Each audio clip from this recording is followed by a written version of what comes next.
کہانی کی شروعات 26ویں صدی سے ہوتی ہے، جہاں انسان اور پونٹ نام کے ایلینز کے درمیان بہت لمبی جنگ ہوتی ہے۔ آخرکار ایک کمزور سے معاہدے کے ذریعے یہ جنگ ختم ہو جاتی ہے، لیکن پھر بھی زمین کے باہر جو کالونیاں ہیں وہ خطرے میں رہتی ہے۔ اسی لیے انسان ONI یعنی آفس آف ناول انٹیلیجنس کو بھیجتے ہیں تاکہ وہ ایلینز پر نظر رکھ سکے۔ سیٹرا نام کے سیارے پر لیفٹیننٹ کمانڈر لیوک اور اس کی ٹیم جنگل سے چھپ کر ایک اسمگلر ایکسل کا پیچھا کر رہے تھے۔ اچانک ایک ایلین شپ آتی ہے، ریزلٹ کو ڈراپ کرتی ہے، اسے لیوک نے کئی سالوں سے نہیں دیکھا تھا۔ ایکسل اس ریزلٹ کو ایک چھوٹا ڈیوائس دیتا ہے جو ٹیم کو لگتا ہے کہ بم ہے۔ ٹیم فوراً دو حصوں میں بٹ جاتی ہے۔ راموس ایکسل کو پکڑ لیتا ہے اور باقی ریزلٹ کے پیچھے بھاگتے ہیں۔ ریزلٹ شہر کی طرف بھاگتا ہے اور لیوک اس کا پیچھا کرتا ہے، مگر راستے میں اس پر حملہ ہو جاتا ہے۔ تھوڑی دیر کی لڑائی کے بعد لیوک ایک دروازے کے پیچھے چھپ جاتا ہے اور جب نکلتا ہے تو ریزلٹ غائب ہو چکا تھا۔ کچھ دیر کے بعد ٹیم ریزلٹ کو مال کے اندر ڈھونڈ لیتی ہے۔ لیوک اس پر چھلانگ لگا کر گولیاں چلاتا ہے اور اس سے بم مانگتا ہے، لیکن ریزلٹ کہتا ہے یہ تو صرف شروعات ہے اور وہ چھلانگ لگا کر بم چلا دیتا ہے۔ بم ایک انرجی اسپیل چھوڑتا ہے جو پورے شہر کو ڈھانپ لیتی ہے۔ پہلے لگتا ہے کہ کچھ نہیں ہوا، لیکن اچانک آس پاس کے لوگ بیمار ہونے لگتے ہیں، انہیں سانس لینے میں مشکل ہونے لگتی ہے اور ان کی رگیں کالی پڑ جاتی ہیں۔ جو دھماکے کے قریب تھے وہ بھی متاثر ہو جاتے ہیں، ساتھ ہی انہیں ہسپتال لے کر جاتے ہیں، مگر کرنل ایکن پہلے انکار کر دیتا ہے کیونکہ اسے ONI پسند نہیں۔ ڈیوک اسے دکھاتا ہے کہ ایجنٹ کی حالت بہت خراب ہے، تب ایکن مان جاتا ہے وہ نہیں چاہتا کہ یہ بیماری پھیل جائے، اسی لیے پوری ٹیم کو بھی ٹیسٹ کے لیے بھیجتا ہے۔ سب کے ٹیسٹ نارمل آتے ہیں، لیکن جیسے جیسے وقت گزرتا ہے زیادہ سے زیادہ مریض اسپتال آنے لگتے ہیں اور رپورٹس ملتی ہے کہ دھماکے کی جگہ سے 10 کلومیٹر دور تک پھیل گئی ہے۔ ٹیسٹوں کے بعد آخرکار پتہ چلتا ہے کہ یہ ایک بائیو ایجنٹ کی وجہ سے بیمار ہو رہے ہیں جو ایک میوٹیشن والے عنصر سے بنایا گیا ہے، ایسا عنصر جو انہوں نے پہلے کبھی نہیں دیکھا۔ یہ صرف انسانی DNA کو نشانہ بنا رہا ہے، اس سیارے پر موجود کسی جاندار کو نقصان نہیں پہنچا رہا۔ لگتا ہے کونینٹ نے انسان پر بالواسطہ حملہ کرنے کا طریقہ ڈھونڈ لیا ہے تاکہ وہ ان پر معاہدہ توڑنے کا الزام نہ لگے۔ یہ کالونی شاید ایک ٹیسٹ تھی، اگر یہ کامیاب ہوا تو اگلا ہدف زمین ہوگی۔ بعد میں ٹیم علاقے کی تلاشی لینے لگتی ہے اور وہ گاڑی ڈھونڈ لیتی ہے جس سے بائیو ایجنٹ اسمگل کیا گیا تھا، لیکن پائلٹ نہیں ملتے۔ ڈیوک ایکن سے کہتا ہے کہ ہمیں مل کر دشمن کا سراغ لگانا ہوگا۔ ایکن اپنی فوجی میسر کو کہتا ہے کہ وہ ٹیم کو بیس پر لے جائے۔ کچھ دیر کے بعد ایکسل گرفتار ہو جاتا ہے اور ایکن مار کر اسے معلومات نکالنے کی کوشش کرتا ہے، لیکن لیوک مداخلت کرتا اور ایلین زبان میں ایکسل سے سوال پوچھتا ہے۔ ایکسل بتاتا ہے کہ وہ تو صرف پیسے کے لیے یہ کام کرتا ہے، وہ صرف یہ جانتا ہے کہ بائیو ایجنٹ ایک ایسی جگہ سے آتا ہے جہاں کوئی جانا پسند نہیں کرتا، بلکہ لوگ اسے جہنم کہتے ہیں، اس لیے ریزلٹ دوسروں کو پیسے دے کر وہاں سے مال منگواتے ہیں۔ پھر ٹیم گاڑی کی پوزیشن ٹریس کرتی ہے اور پتہ لگاتی ہے کہ بائیو ایجنٹ الفا ہیلو کے ایک ٹکڑے سے آیا ہے جو 7 انگوٹھی نما اسپیروز میں سے ایک ہے۔ یہ جنگ کے دوران تباہ ہو گیا تھا، لیکن اس کا ایک ٹکڑا خلا میں بہتا ہوا، لیکن میسر کہتی ہے کہ یہ شاید اس وقت بنا ہوگا جب رنگ دھماکے سے پھٹا اور درجہ حرارت سپنرز کے برابر ہو۔ ایکسن سے پتہ چلتا ہے کہ یہ بائیو ایجنٹ کائنات کے کسی اور حصے میں موجود نہیں، اس لیے وہ سوچتے ہیں کہ اس ٹکڑے کو اڑا دینا چاہیے۔ وقت انہیں ایک اور اسپیس شپ رنگ کے قریب آتی ہوئی نظر آتی ہے۔ ڈیوک اپنے آفیسر سے رابطہ کرتا اور اجازت لیتا ہے کہ وہ رنگ تک جا کر اسمگلرز کو پکڑے تاکہ ثبوت مل سکے کہ کونینٹ نے امن معاہدہ توڑا ہے اور ساتھ ہی بائیو ایجنٹ کے ذخیرے کو تباہ کر دے۔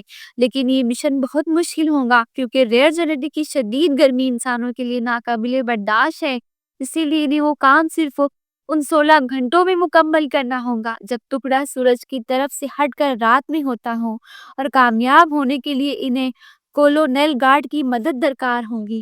اس کے بعد وہ کولونیل گارڈ سے مدد لینے کے لیے چلے جاتے ہیں۔ ڈیوک ایچن سے بات کرنے کے لیے دوڑتا ہے، لیکن وہ پہنچ کر دیکھتا ہے کہ وہ اپنی بیٹی کا غم بنا رہا ہے جو حیاتیاتی ایجنٹ یعنی بائیو ایجنٹ سے متاثر ہو کر مر چکی ہے۔ انتقام کی آگ میں جلتے ہوئے ایچن مدد پر راضی ہو جاتا ہے، اپنی بیٹی کا کڑا یاد کے طور پر ساتھ لے لیتا ہے۔ کچھ لمحوں بعد ٹیم کو کانڈر نامی جہاز پر سوار ہو کر روانہ ہو جاتی ہے سفر کے دوران راموس اپنی کلائی کے آلے یعنی گھڑی پر بچوں کی بھیجی ہوئی ویڈیوز دیکھتا ہے جس میں وہ اسے نیک خواہشان دیتے ہیں۔ ایٹم بم دیکھ کر ٹیم میں بحث چھڑ جاتی ہے کہ او این آئی اور نو آبادیات طرف مختلف انداز سے کام کرتے ہیں، لیکن ایجن انہیں ڈانٹ کر چپ کروا دیتا ہے اور کہتا ہے کہ وہ الگ الگ ٹیمز کی بجائے ایک پوائنٹ کی طرف بات کریں۔ بعد رینک فریگمنٹ پر پہنچ جاتے ہیں۔ او این آئی کے سپاہی اپنی جنگی وردی کے بدولت جہاز سے چھلانگ لگا دیتے ہیں، لیکن نو آبادیات فوج کے سپاہیوں کو ریپلنگ کے ذریعے نیچے اترنا پڑتا ہے۔ میسر اور پائلٹ جہاز کو واپس لے جاتے ہیں اور جبکہ ٹیم علاقے کی تلاشی شروع کر دیتی ہے جو سنسان اور ڈراؤنا لگتا ہے۔ انہیں اسمگلرز کا جہاز ملتا ہے جو خالی ہے، لیکن اس کا انجن ابھی بھی گرم ہے، پیراشوٹ بھی کھلا ہوا ہے، حالانکہ وہ صحیح لگ رہا ہے۔ جہاز کے قریب انہیں رکھنے والا خانہ ملتا ہے جو زمین پر ٹکرانے سے خراب ہوا تھا اور وہاں سے گھوڑوں کے قدموں کے نشان دور جاتے دکھائی دیتے ہیں۔ چونکہ اسپیس شپ یہاں نہیں اتر سکتی، اسمگلر تیزی سے ذخیرہ تک پہنچنے کے لیے گھوڑے استعمال کرتے ہیں۔ ٹیم ان پر نشانات کو فالو کرتی ہے، ایک غار تک پہنچتی ہے جہاں دو اسمگلر ایکس اور ہیسل حیاتی ایجنٹ کھود رہے تھے۔ گھوڑے شور مچاتے ہیں جس سے اسمگلر ٹیم کو دیکھ لیتے ہیں اور بھاگ جاتے ہیں، مگر ٹیم جلد پکڑ لیتی ہے اور گرفتار کر لیتی ہے۔ گھوڑے اور پیسنجر کو ساتھ لے کر وہ کانڈر سے ملنے نکلتے ہیں، لیکن جیسے ہی جہاز زمین کے کنارے گولا نامی ایلین کیڑے حملہ کر دیتے ہیں۔ یہ کیڑے جہاز میں گھس کر اسے نقصان پہنچاتے ہیں جس سے میسر نیچے گر جاتی ہے۔ پھر جہاز زمین سے ٹکرا کر بری طرح کولے کھاتا ہے اور دور جا کر کریش ہو جاتا ہے۔ سینکڑوں کیڑے زمین پر نکل آتے ہیں اور فوراً گھوڑوں کو اور 3 سپاہیوں کو مار دیتے ہیں۔ ٹیم اسمگلر کے ساتھ بھاگ کر میں چھپ جاتی ہے جہاں لیوک ہولوگراف ڈیوائس میں سے اپنے مقام کو چھپا دیتا ہے۔ ایکسر سمجھاتا ہے کہ یہ کیڑے فعال یعنی ٹیکنالوجی اور حرکت کو محسوس کرتے ہیں، لہٰذا سب اپنے آلات بند کر دیں۔ کیڑے قریب آ جاتے ہیں لیکن سپاہی بالکل ساکت رہتے ہیں، اسی طرح وہ بچ جاتے ہیں۔ اس کے بعد ٹیم چل پڑتی ہے اور راستے میں لیوک ایک کیڑا پکڑ کر مار دیتا ہے۔ کئی گھنٹوں چلنے کے بعد وہ آرام کرتے ہیں اور صورتحال پر بات کرتے ہیں۔ ان کے آس پاس کمیونیکیشن نہیں ہے اور کانڈر تباہ ہو چکا ہے۔ واحد امید اسمگلر کا جہاز ہے، لیکن وہ صرف 2 لوگوں کو لے جا سکتا ہے۔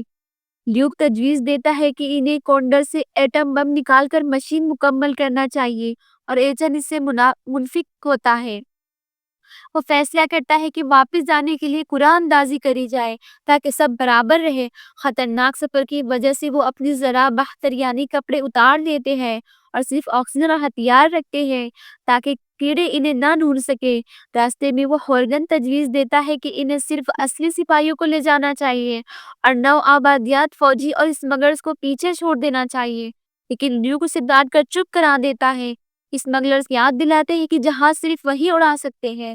کچھ آگے جا کر انہیں ایک جگہ پودے اور پانی ملتے ہیں، وہ وہاں آکسیجن لیتے ہیں لیکن شور سن کر فوراً اپنے آلے بند کر دیتے ہیں، بے خبر کہ کیڑے پہلے ہی ان کے پیچھا کر رہے ہیں۔ وینسر کا آکسیجن آلہ پہاڑی سے گر کر کچلا جاتا ہے، وہ اسے لینے جاتی ہے مگر کیڑے اسے کھا جاتے ہیں۔ راموس اسے بچانے کی کوشش کرتا ہے لیکن ناکام رہتا ہے۔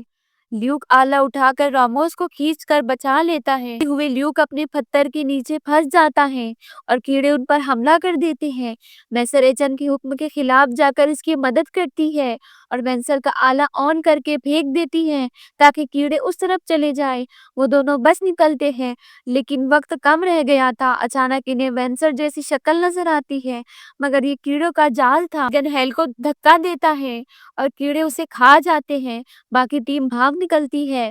ایکسر غصے میں ہورگن کو مارنے لگتا ہے لیکن ایسٹرون اسے روک لیتا ہے۔ لیوک ہورگن پر برہم ہوتا ہے، ایسٹرون سے اتحاد کی بات کرتا ہے مگر وہ انکار کر دیتا ہے۔ راموس اسے پہاڑی سے گرا دیتا ہے۔ باقی ٹیم کو وہ جھوٹ بول دیتا ہے کہ ایسٹرون پھسل کر گر گیا۔ ہورگن راموس کو کہتا ہے کہ وہ سب سمجھتا ہے اور اس پر کوئی فیصلہ نہیں کرتا۔ وہ ایجن کا ہتھیار چھین لیتا ہے اور راموس کے ساتھ مل کر سب کو بے اصلاح کر دیتا ہے۔ ہتھیار لے کر وہ ایکسر کے کو ساتھ لے کر جاتے ہیں تاکہ وہ جہاز اڑائے۔ اسی دوران ایچن کو کونڈر مل جاتا ہے۔ وہ ٹیم وہاں ایٹم بم اور ہتھیار ڈھونڈ لیتی ہے۔ وہ فیصلہ کرتی ہے کہ ٹیم سے جہاز چلایا جائے گا اور ایک شخص پیچھے رہ کر بم کو دھماکے سے اڑائے گا۔ ایچن کہتا ہے کہ وہی پیچھے رہ جائے گا، لیکن وہ سب پورا اندازی کرتے ہیں۔ نتیجہ ایسا آتا ہے کہ ایچن بھی پیچھے رہتا ہے، لیکن وہ دیکھتا ہے کہ اس کا دانا بھی سفید تھا، یعنی اس نے بے جان بوجھ کر قربانی دی۔ دوسری طرف ہورگن راموس کو دھوکہ دیتا ہے اور اسے کیڑوں کے حوالے کر دیتا ہے۔ اکثر اسمگلر شپ تک پہنچتا ہے، لیکن ہورگن اسے گولی مار دیتا ہے اور خود اندر جانے کی کوشش کرتا ہے، مگر کیڑے اسے بھی فوراً کھا جاتے ہیں۔ نیوکر میسر چھپ کر رہ جاتے ہیں۔